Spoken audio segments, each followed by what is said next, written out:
I know at one point or another we have all used an air freshener, whether it's the plug-in kind or the ones that you get in a spray bottle. There's a big push now to use these fabric softener beads mixed with water in spray bottles to make your own air freshener.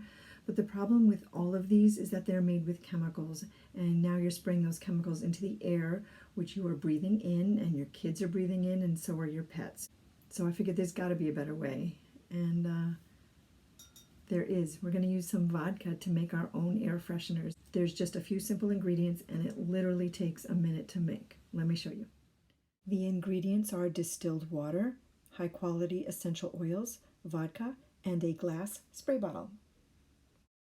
The basic recipe is filling this 3/4 of the way with water. Add 10 to 20 drops of your favorite essential oil or a combination. Fill the rest of the bottle with your vodka.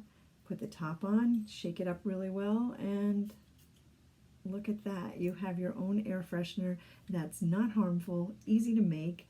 You can put these in several rooms in the house. I'm going to put one in my car as well. And they make terrific gifts too.